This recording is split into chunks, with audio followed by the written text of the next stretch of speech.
से निकलकर India gate Delhi तक गया, और इंडिया गेट जब गया वहां पर सुबह का वक्त था, रात भर नींद नहीं आई। फजर के बाद मैं टहलते हुए इंडिया गेट की तरफ गया, और जब इंडिया गेट के पास मैं गया तो मैंने इंडिया गेट के पास उन नामों की फहरिस्त को देखा जिन्होंने हिंदुस्तान की आजादी में अपनी जानों को गंवा दिया था। ये जालिमों को बोलना, ये शिवसेना, बीजेपी और सुनो नरेंद्र मोदी, आपकी पार्टी के लोग, और आप कहते हैं ना कि 1200 साल की गुलामी के बाद सत्ता मिली।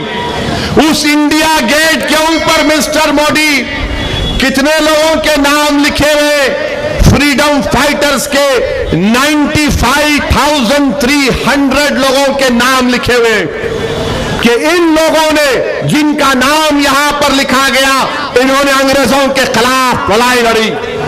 95,300 लोगों का नाम लिखा गया कि जिन्होंने इस मुल्क को आजाद कराने के लिए मुजाहिद आजादी फ्रीडम फाइटर्स का नाम लिखा गया। सुनो चांदी वैली के मेरे गयूर नौजवानों, तुमको जानकर खुशी होगी कि 95,300 में से 61,945 सिर्फ मुसलमानों के नाम हैं। 65% मुसलमानों के नाम है। मैं ढूंढ रहा था कि कोई चड्डी का नाम होगा तो नहीं मिला। मैं ढूंढ रहा था कि कोई मोदी के गुरु का नाम होगा, नहीं मिला। मैं देख रहा था कि नागपुर के आकाओं के गुलामों का नाम होगा, नहीं मिला। मैं देखना चाहता था कि शिवसेना का कोई चाहने वाले का नाम मिलेगा, नहीं मिला। किसका नाम मिला? तुम्हारे अब्बा का नाम मिला, तुम्हारे भाई का नाम मिला, हम मुसलमानों का नाम मिला। 65%।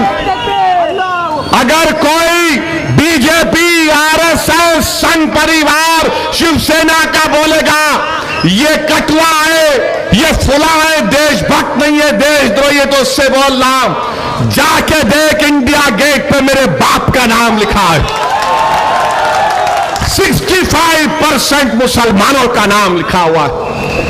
इसीलिए तो खुशवंत सिंह ने कहा था कि हिंदुस्तान को आजादी मिली तो मुसलमानों के खून पर मिली, मुसलमानों के खून पर मिली। और आज हमसे कहती है कि हम देशद्रोही हैं, हम एंटी नेशनल हैं, हम कठुआ हैं। हम हिंदुस्तान के वजीर आजम को भी मैं बोलना चाहूंगा, मिस्टर मोदी, कभी मन की बात में इंडिया गेट की भी बात कर लिया करो। कभी मन की बात में इंडिया गेट की भी बात करो। 65% नाम जो लिखे हुए हैं मुसलमानों